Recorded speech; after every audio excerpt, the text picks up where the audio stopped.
right, so very interestingly, this panel is being titled as the Babbagian Metamorphosis, Unlocking the Power of Algorithms for Promotion. Well, marketers must be where the consumer is. But if you talk about the new normal, all the consumers are in the digital space. So, here CMOs and organizations have to unlock the power of technology. There is no other option. And they are on it absolutely to be able to create successful marketing strategies in combination with the traditional tactics. Well, ladies and gentlemen, I bring to you our seasoned discussants of the panel discussion. Allow me to please welcome Karan Kumar, the Senior Vice President and Chief Marketing Officer from DLF. Let's also welcome Manan Shah, Director Marketing from Truecaller. We also have with us Neeraj Joshi, the Head Marketing Z Studios. Vineet Sharma, the Vice President Marketing and New Business Development from AB InBev India would also be with us. Jayant, Rastogi, the Global CEO of Magic Bus is also joining us. And ladies and gentlemen, it gives me such good pleasure to be also welcoming our moderator, the ever smiling and kind Ms. Deepali Naair, the CMO of IBM India and South Asia. Well, we must know that she's the first Indian women podcaster as well. So on that note, Ms. Deepali, if you're all set, we are ready to give you the charge. Thank you, Shikha, for saying that. Yes, I'm the first female podcaster in India on the business podcast side. Okay, there are many podcasters before me, but yes, for the mainstream business. But now let's go back to the topic that you mentioned. I think I will focus on unlocking the algorithms for promotion. I think the moment I hear the word algorithms, data explosion comes to my mind. And the moment I hear the word promotion, all of the branding space and my KPIs come to my mind, the OKRs or the KPIs that, everybody's talking about. And I will just dip back into my personal experience. And, as I've traveled over the last 2 decades, moving from, let's say, telecom to CPG, financial services, holiday, and now technology space, I think some of the factors have remained common for marketers, and those are that we bring client experience to the fore. We are very concerned about what customers and clients experience of us, of our brands, and all the brand scores that we kind of look at. And so therefore, I sometimes feel like using the word Chief Client Experience Officer for CMOs. Actually, I sometimes feel that that's the apt description, perhaps for CMOs.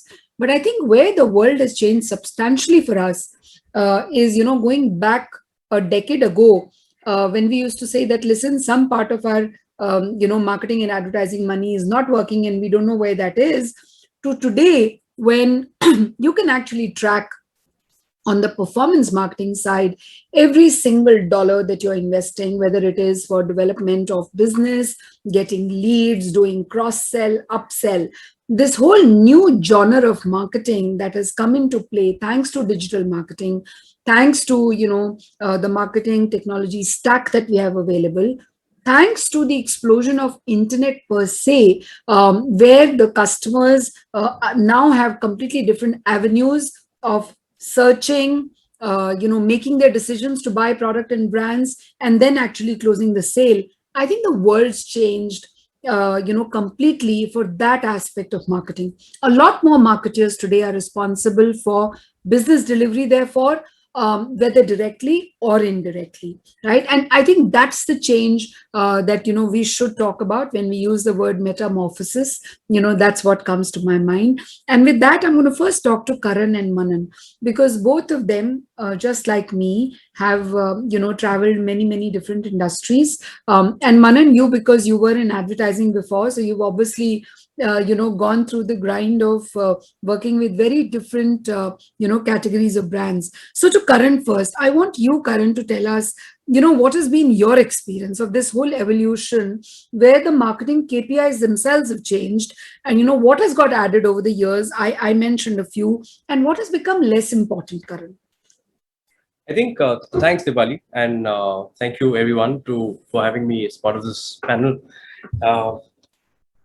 I think it's an important subject because as I see it over the last 20 odd years that I've been around the marketing function, especially in the last 5 to 6 years, the marketing function has become a more meaty function, a meatier function. And the reason I say that is that finally, in the last 4 to 5 years, there has been a greater realization that a marketing function is beyond a Marcom function. Right? And in a manner of speaking, I think while some of us understood that difference for the longest time, there were a whole lot of others who did not.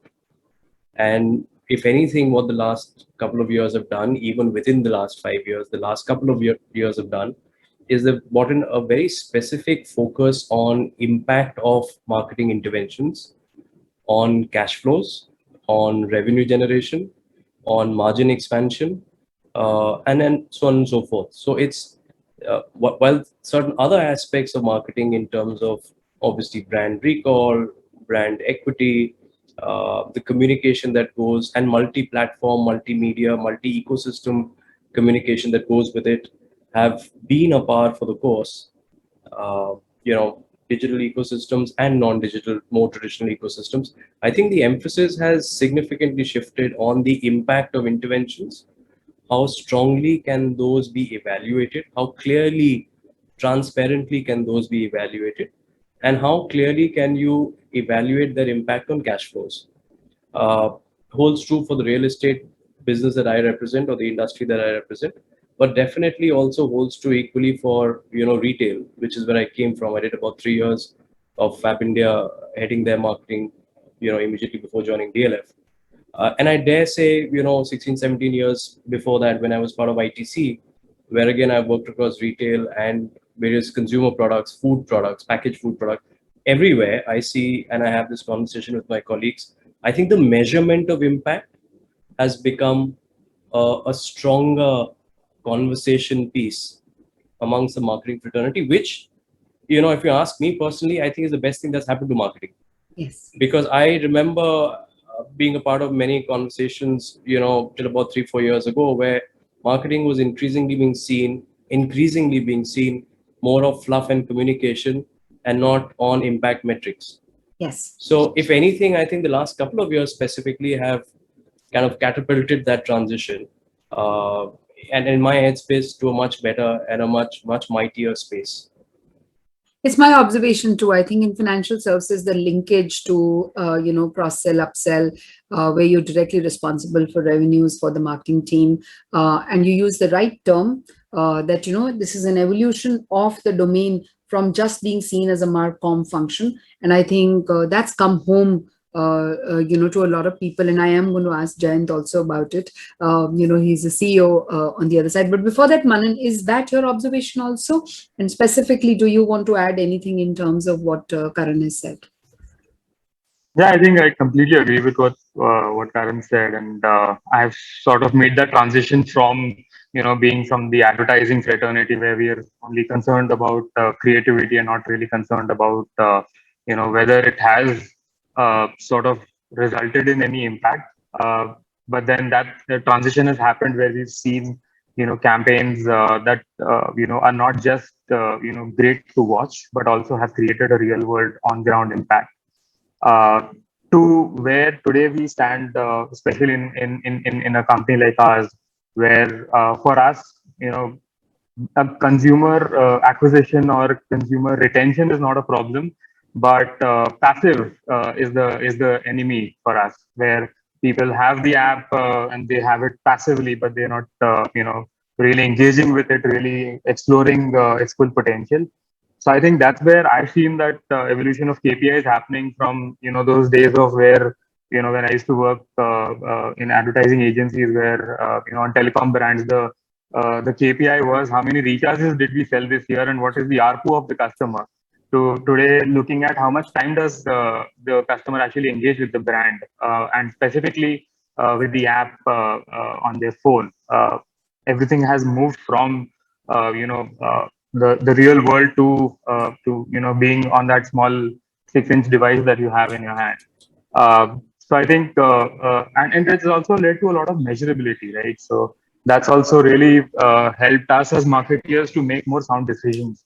When you, for example, we are doing a campaign, we're able to in real time measure how much impact a specific spot or a specific digital video or is causing in terms of engagement increase or decrease in the app, and we are able to in real time fine tune it in a way. So that I think has dramatically changed the role and the importance of marketing as a function. Today, many a times we've seen product teams asking the marketing team, "Do you think this would be a good name for the product, or do you think this product would work? Can you help me position it better so that it doesn't sound like people will freak out when this goes out in the app?"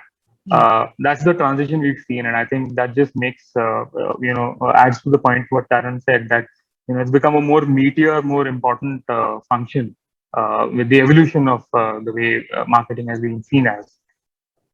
So great. Let me ask Jayant now, because he's on the other side. He's a CEO, right? And he's been a CEO both on the corporate for-profit side and now with the development sector, right?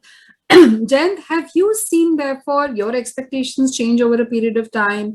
Have you will you echo from the other side what Karan, Manan, and I have said in terms of evolution of marketing and marketing being far more responsible for deliveries? Oh, absolutely, completely. So, we have, in fact, I've been on kind of both the sides. So let me just share some of my experiences, on the corporate side. I think we have a lot of gurus over here who've kind of already sharing that. But I can bring a little bit of context to this in the sense that, having straddled both the for-profit and not-for-profit, my last assignment was the CEO of Motorola South Asia, and I can just talk about some of those experiences. So see, typically, when we talk about customers or clients, they are, as a corporate or on the business side, in Motorola, I had one kind of a client or customer. But here, if on the development sector side, there are two kinds of customers that you have. You have one who's funding you, which is a funder, and then you have the person to whom you're providing the services, which is the beneficiary. Whereas, on the corporate side, the person who pays you is the guy who's recipient of the service or product. So you have to cater to two different, sets of customers over here, and that is what brings in the complexity. So let me talk about the beneficiary side first, because that's what we are here for. And I completely agree with both, Karan and Manan on the impact. And impact is the biggest thing in the development sector. How we change lives, how we kind of, bring about, see that girls get educated and they don't get married. How do they kind of, continue to do well in life? How do people get into jobs, etc., etc.? So that's the impact that we are talking about. And obviously, marketing is a very, very key component of the sector that of the NGO sector also. Let me just give you a little bit of idea of the complexity which is there. So we are a direct implementation organization. We have close to 5,000 people, and we have around 400,000 children who are part of the program, 100,000 youth. Now, on a daily basis, we actually address around 50,000 youth and close to 20,000, 20,000 youth and 50,000 children, which means that we have to do 2,000 plus sessions every day in different corners of the country, remote corners, rural, urban, peri-urban. The amount of data that we generate is huge. And it has to be done cleanly for it to make sense, So even from a funder's perspective, they're looking at transparency, credibility, and what we've done is that if you look at Magic Bus, we collect this data very, very clearly through our mobile app. We also look at basically what is the SROI, what is the social return on investment for this. So a rough cut calculation, just to kind of when we say that you put in $1 into Magic Bus, the return over 5 years is around 26x times the social return on investment. And this is probably better than any of the businesses that we've seen, and it is changing lives permanently. So on the beneficiary side, I think there's a whole lot of stuff which is kind of in terms of data. How do we see that grade level progression is there? How do we see that their school regularity is there? How do they complete the education? So there's a whole lot of stuff which is kind of which is there. Now let's look at let's look at on the funder side, what it does is. So on the funder side, again, we have 4 different kinds of customers who are there. So one is, individual customer, which is people like you and I, and where, I think what Manan and Karan, this is more like the FMCG business where, you try and reach them over social media. We have a face-to-face team. We look at data in the sense that, we look at data to the extent that you look at, if this is outside Parel station at 12 o'clock, you're getting maximum funds. So you try and fine tune that, picking up the data and doing. So there's both offline and an online part to it. So that's one part. Then the second is, which is the corporate donors, which is very much like, large accounts management where, it's credibility, transparency, the data that you share with them. And there again, it's building your brand over, channels like LinkedIn, etc. And then the third part is institutional, which is completely data driven. They're looking at evidence and then only they fund a NGO. And the fourth are HNIs and galas, which is a mix of, I think, both, wealth management kind of a subject. So this is broadly, I think, the context which we are kind of, we are addressing in terms of, the data and the mammoth size of it. And the last thing which I would like to say is that, that it's very important for the data to be relevant and timely. So when we pick up this huge amount of data, this data used to earlier come to us probably, it used to take 90 days because all of it was manual through Excel, etc. Now we rolled out an app, enterprise mobility app. So it's real time. So any decisions which have to be done can be taken proactively. It was very difficult earlier, after 120 days or 90 days when you got the data to be able to kind of, correct something which had already happened. So that's, I think, the timeliness of the data. I think the analysis is very, very important. So, Jayant, thanks for giving us that perspective. Very different from, I think, what all of us do in our day jobs. That how the data makes such a difference in the social sector also, and then how you use it, from a marketing perspective. Neeraj, I'm going to come to you now to ask you, what's your insight, and, you deal with very glamorous world of motion pictures, okay? And what happens to algorithms over there and how you use it for promotion? Of course, please choose to tell me both about how you use it for B2C domain, where you have to get people like me to watch a movie, and of course, also from the B2B domain, because I think there is a lot of, work that you do with other CMOs and other corporate organizations now, right? So Neeraj, over to you.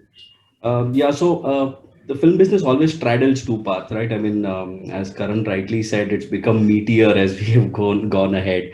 What was a fairly display-driven job or a imagery building or a brand building driven kind of a job earlier has now kind of become more conversion-led, and conversions play a very key role, be it theatrical films that we release or be it films that we release on OTT directly.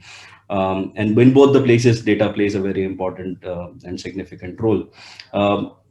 I mean, we are essentially in the business of creating emotional capital, right? Because we're selling an irrational product. I mean, it's not something that's going to fulfill any rational need. It's going to give you a couple of hours of entertainment, and that's about it. So what's happened over the last couple of years, and actually, I don't want to sound very pompous, but the COVID situation and the lockdown situations actually have forced us to rethink a lot. What was earlier, a completely push-driven sort of a game as far as film marketing is concerned, now has become a lot more rationalized. Data plays a very key role. I mean, currently the top trending content in the country is Korean drama. And while we are all trying to make Bollywood movies and trying to make movies with Bollywood stars, this is what the audiences are keen on consuming. The people who are being advocated the most, or the stars who are being advocated the most by people on the ground, number one spot belongs to Sonu Sood, right? I mean, because of his philanthropic efforts towards helping people. So, and the sentiment on the ground is that, be it whatever film, we will watch it. As a matter of fact, certain territories like Telangana and Andhra are planning, the moment they reopen the cinemas, they're planning to re-release some of his movies wherein he's actually played a villain. So what happened is, there's one trade side of marketing that we have to ensure that all our distributors and channel partners, and in case of our pay-per-view platform, which is Zplex, it would be DTH partners like Tata Skies and Airtels of the world, to enable them to see the value that we see in the content, and at the same time building some sort of a ground base for ourselves from at the consumer level, because they are the ones who are going to be paying eventually. So it's straddling these two roles constantly, because one can't survive without the other. So part of it is trade marketing, but a larger part of it will remain consumer marketing, and it's become more data driven. Like I said, I mean, research is real time, as Jayant said, that it's become a necessity now. Entertainment was more dipstick earlier. It's much wider now. We actually have deployed a slightly interesting way of looking at demand for content across the world. We map a lot of piracy peer-to-peer websites and see what kind of content people are actually searching for, and have started supplying legit content to them via advertising. Yes. So still nascent, still pretty new, haven't had the success that we think we will have. But idea is to apply the data that we generate out of various research modules, and at the same time there's a lot of sentiment tracking that we do, both socially and via outcalls and call center activities and stuff like that, wherein we realize that what are people really feeling. And if people are, I mean, right now the thing is that family and comedies will work well as content pieces for people to consume, and those kind of pushes are made, those kind of content pieces are manufactured and also placed in terms of release and launches, so that we'll at least try and align ourselves to what we find from the ground. So yeah, I mean, it's been an exciting last couple of years, wherein there has been a massive rethink as far as and a redo of the process of marketing, and it's not as one-sided as it was pre-lockdown times, wherein you could just put a trailer with a superstar in it, and people would line up for the theaters. Because the new challenge that we'll be facing very soon, last couple of years was survival for us, and the next couple of years is going to be to reintroduce the cinema going habit, which I'm very sure that I mean, we're all right to do without. As I said before, I mean, it's an irrational sort of a product that we usually sell. So yeah, these are the challenges that I foresee in the future. But yeah, currently, had it not been for data, it would have been or tracking consumer behavior or research for that matter, it would have been very tough for us to I don't want to use the word flourish, but yeah, it would have been tough for us to do well in the last couple of years. Neeraj, I won't call it irrational at all. I think, with this whole area of we need to entertain ourselves, we need, mental well-being, and the fact that we all would like to call ourselves, client, customer experience officers, you offer the best experience at all. So, I wouldn't call it irrational at all. But Vineet, let me come to you. Sorry, just to chime in over this, Yes. the reason why we tend to look at it as not a very rational purchase, because I mean, one, it's every other product would in the competing category would want to entertain as a bottom line, Yes. right? And we don't necessarily we never deal in the currency of money. The currency for us is consumers' time. And since we are seeking that attention span, and that's the reason why it gets a little more complex as usual. Sorry. Yeah. No, so Neeraj, we can go on and on about that, because I think when we do a discussion and a panel discussion on content marketing, there we say that now the pressure on all the brands is to become publishers, so so yes, that will continue. Vineet, but you heard all of us, right? And you heard Karan and Manan speak about the KPIs, and Neeraj talking about irrationality of the product. How is it for you, and how is your world changing in the business that you're in? Oh, absolutely. First of all, thanks for having me here, Deepali. I agree with all the views that the speakers shared on the panel. First and foremost, I think the role of the CMO, the Chief Marketing Officer, I believe has changed to being still titled the Chief Growth Officer, right? And Coke famously actually ended up doing that as well, because the onus is on CMOs to make sure that the brands drive and unlock real growth for the organization. Not only the long term, which obviously our marketers are experts in, but also in the short term, right? So that has changed a lot of the way we look into marketing. And I'm sure each one of us have seen an evolution of how digital marketing which was effectively just one part of marketing, I believe, to actually now doing marketing in a digital world, right? I mean, it's our consumers are everywhere there. We need to learn how to market them. For us, being a lifestyle CPG brand, Deepali, we are on constant ways to look out to enhance the experience of our consumers via a lot of campaigns across music, sports, lifestyle, gaming. But 2020 was obviously challenging for us because a lot of our consumer or activation touch points like on-ground events, on-trade accounts were halted, right? And for us, the role of marketing became even more important because now we shifted our focus on driving engagement in people's home, right, where they're spending a lot of time and being the top of mind for our consumers when they're actually consuming our products in home. Obviously, we look at very high ROI, high engagement mediums, and our focus on digital mediums has, in terms of investments, has increased a lot in the last couple of years. In this, we work with a lot of platforms, partnerships, interesting new technologies, where we know our TG is spending a lot of time and is in the right mind frame to consume branded messages, right? That's very important. And obviously, with the right data measures, gives us access to their habits, their preferences as well. And how we use it is in terms of media efficiency. We retarget them. We make sure that those people who are already predisposed to our brand messages are further targeted to make sure that that conversion happens. One thing I think one of the panelists mentioned is on social listening. I think we have been very happy, and we've been one of the earlier pioneers in this.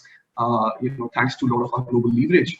I think this field of social listening is very interesting, and it has allowed marketers like us to be very much close to our consumers, capture a lot of these mega trends in their nascent stages. Before they become mega trends, we get to know about them, and we can tailor-made our brand messages and experiences in those lines, right? And it has made at least our campaigns, much more sharper, because earlier it was a lot of spray and pray approach. I mean, you do it as traditional marketing. You used to feel that someone will watch it, but now with every dollar being extremely cautious during these times, you need to be really sharp about your media, being really effective. And lastly, I think it's a very interesting ecosystem of brands, platform, and consumers we are building who actually understand each other's need. And I believe digital marketing is here to stay, and we are actually have to market in this digital world. And then smart marketers over here will really turn how the traditional marketing used to happen in years gone by.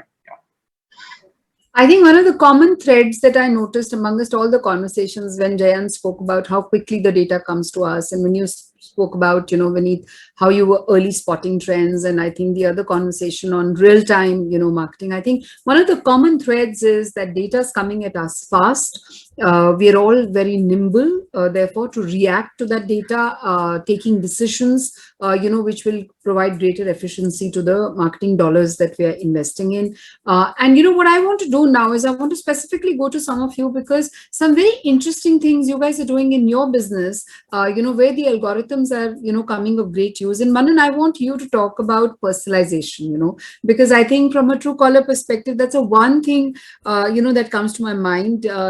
What are some of the work that you're doing on personalization? And if you have any observations of campaigns that others are doing that are very interesting for you, because I think to me, one of the key changes that have come in is that thanks to data, we run very highly personalized campaigns for end customers now. Yeah, so I think given the kind of reach and the kind of user base we have in India, we have close to over 200 million users on a daily active basis in India. What becomes is, like you rightly said, there's a lot of data and it's coming really fast at us. So and it's not like all data is something that you need to react on either. Sometimes, it's wise to sort of, take it with a pinch of salt, figuratively, and see whether the data really, aligns with your gut feel sometimes as a marketer, and also aligns with what you had set out to do. Sometimes, this is something that I used to say during my advertising days also, that, when you are testing a creative with a bunch of consumers packed in a room, they can tell you a lot of things which they themselves might not consciously believe in.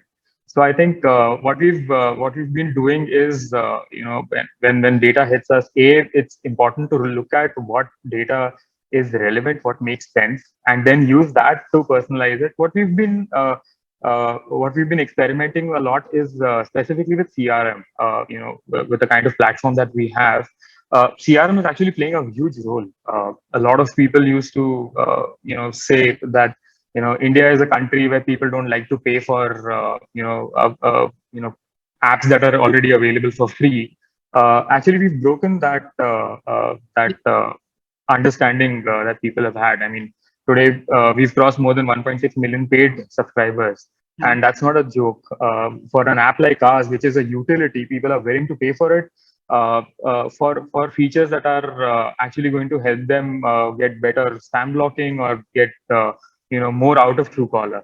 And this has all happened because we've consciously been using personalization and also looking at consumer journeys that are data led to look at ways in which we can target the right consumer. I mean, all 200 million are never going to convert to a paid version of the app. That's a reality we know. But how many of them are have a higher propensity? Is something that we're able to do. Looking at data, creating journeys for users, right from discovery of additional features inside the app to getting them to try those features, sort of becoming power users, as we call it in our lingo. And those power users are the ones that we are seeing a pretty high level of conversion and also stickiness when it comes to re engaging or re-subscribing to the paid version of the app. So those are things that we've been doing very successfully in terms of personalizing communication using CRM specifically, whether it's directly pushing it to the app as a notification or something that we started experimenting with is emailers. Interestingly, emailers are giving us better click-through rate than notifications, which have been sort of going against the grain, if I call it that, for us. Maybe the But COVID impact. That may be the COVID could impact. be, could be. Also, it's like I said, those consumer journeys, help us target in real time. Which consumer do you think is going to, sort of upgrade? So, if I give you a simple example, if I'm able to understand which consumers are basically making more calls to international numbers, from that we are able to push certain features inside the Truecaller premium version that help them block scam calls that come from foreign numbers. You're targeting differently, you're targeting to smaller segments, Yeah. aid of data. Sorry, Manan, for interrupting you in aid of time. No. Completely. Yeah, I'm going to now request Karan. Karan, especially from a retail and real estate perspective, I don't want to talk about personalization only. I want you to tell us that because of technology being available, how are you creating different customer experiences? Because that's what I hear all the time, retail and real estate. And I know that COVID has limited the whole face-to-face thing, but that I would imagine is an opportunity for you guys to do even more. Exactly what my boss says. Deepali, you and my boss are on exactly the same line. Okay, Karan, we'll discuss that offline. Okay. So, quick couple of points. One, I think a lot has been spoken about data, and I'll make this short. I think one is that, yes, of course, there is a lot of data. There always has been a lot of data, and a lot of data hits us in a very fast, rapid kind of a manner. All of that agreed. I think the one important point that one needs to highlight is in dealing with data, and as much as data as any one of us, depending on our businesses, we kind of come across, it's very important to have the right system in place to consume that data, to assimilate that data, and to make use of that data in creating certain patterns and certain outlines. I keep giving these example to people, that while it is very important for you to draw a tree, you of course start drawing a tree by creating an outline of the tree, and then you get into the specific branches and the specific leaves on every branch and so on and so forth.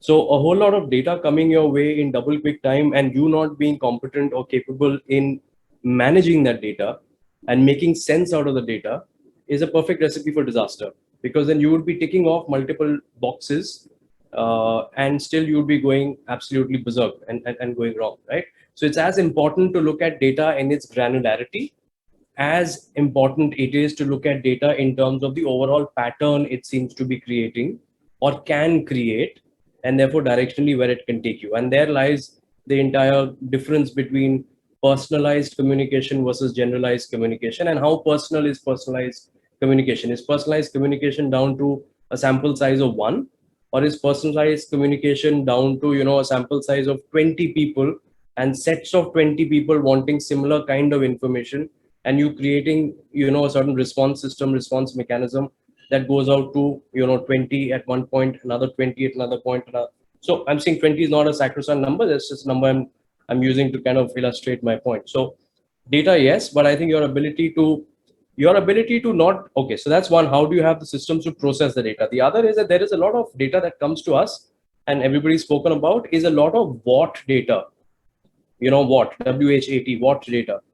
There's very little why data that comes in, right? So as somebody who is custodian of data and insights, as part of the overall marketing function where you're supposed to deliver impact, it's very important for the marketing function to develop an understanding on the why behind that what data, because unless you understand the causality of some of those responses and those data, you'll never be able to come together and create an effective response mechanism.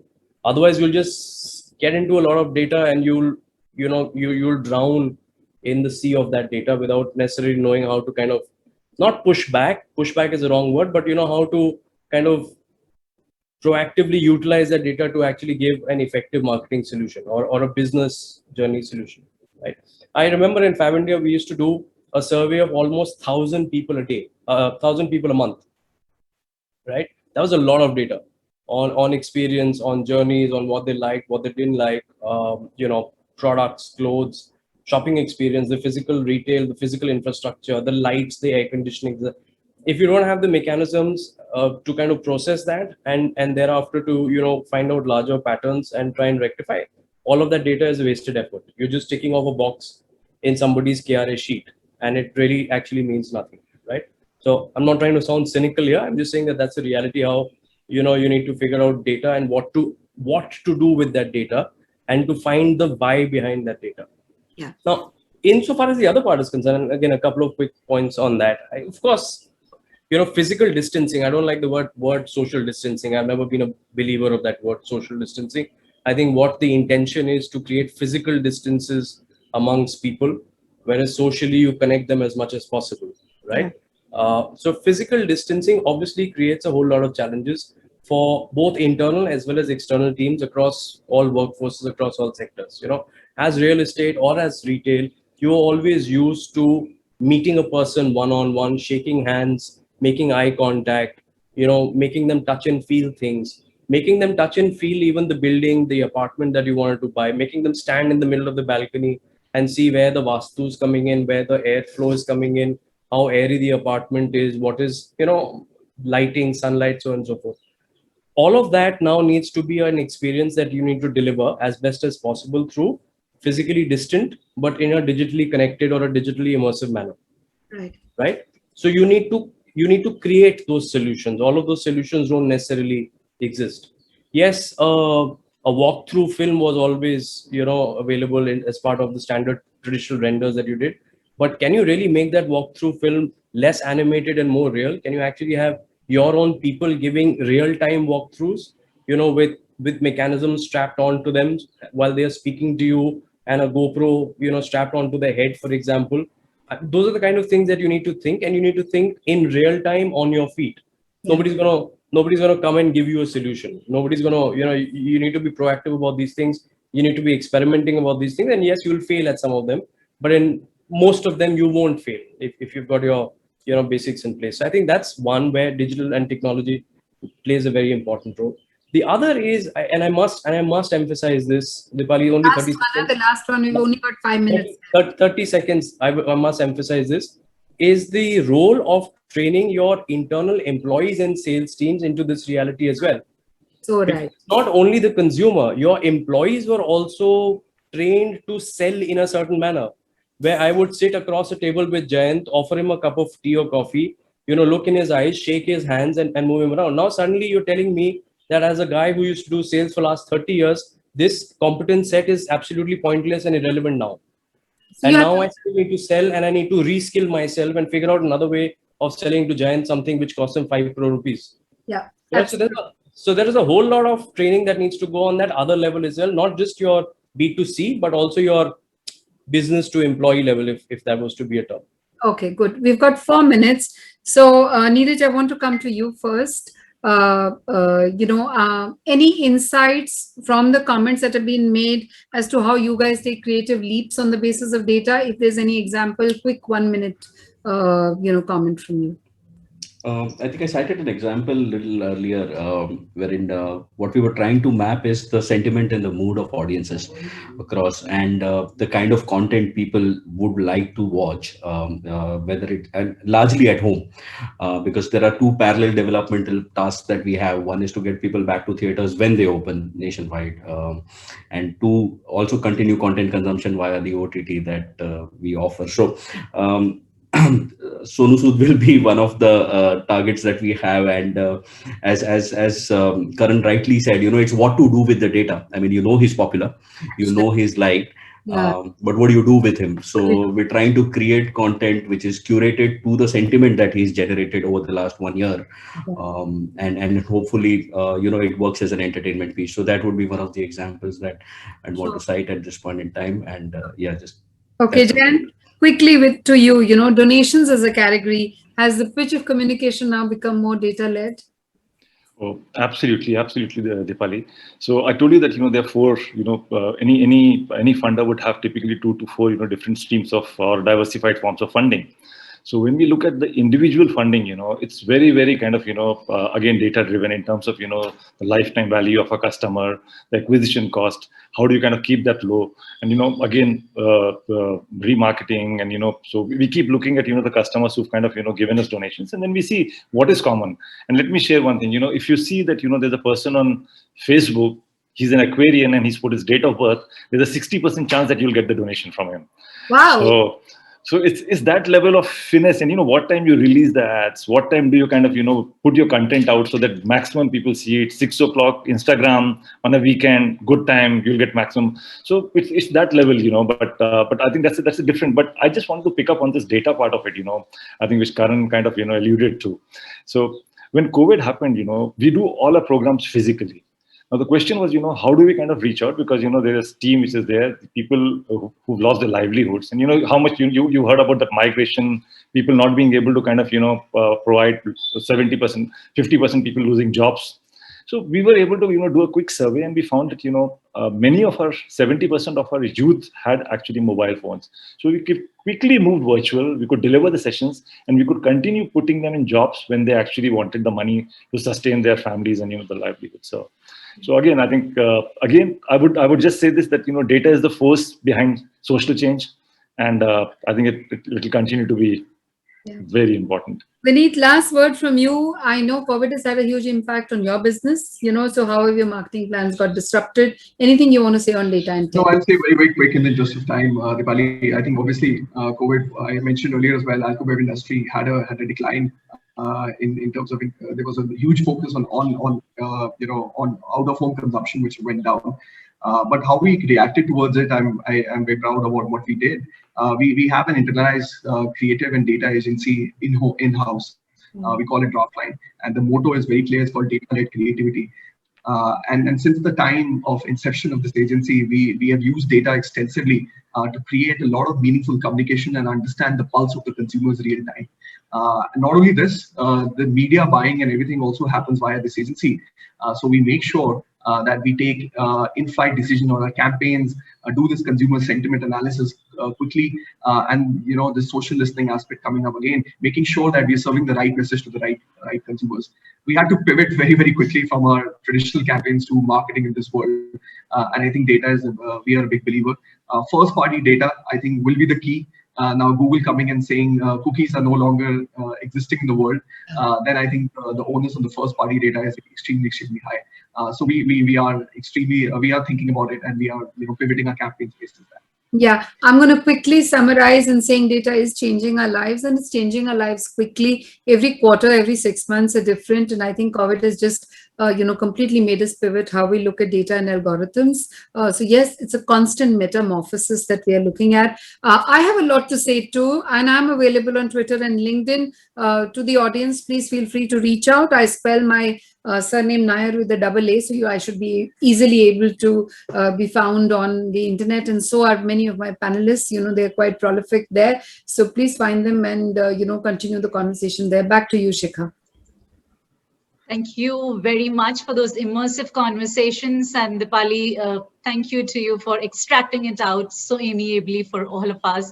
And I'm sure if there's anything else that our audience members would want to discuss with you all, I'm sure they can get in touch with you. So on that note, ladies and gentlemen, we are just shortly heading into our penultimate session of the Mark On Day. Well, right now it's time for you to quickly visit the Commvault and the Tata Communications booth quickly, while you can also just explore the other features in the sense of continuing to attend the sessions, visiting the partner booths, filling the feedback forms there, and also the one tab that you see at the bottom of your screen. Please download the booth content that's very mindfully designed for you by our set of wonderful partners.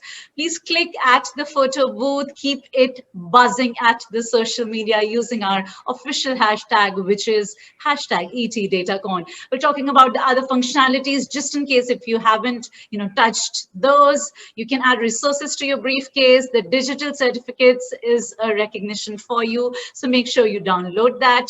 There's an agenda to look forward to. Well, yes, there's a help desk. You can, if you want, take a little break and play the car rush game and score well out there. While we'll be back shortly to redefine the sales and marketing with AI, just give us a couple of seconds. See you right there.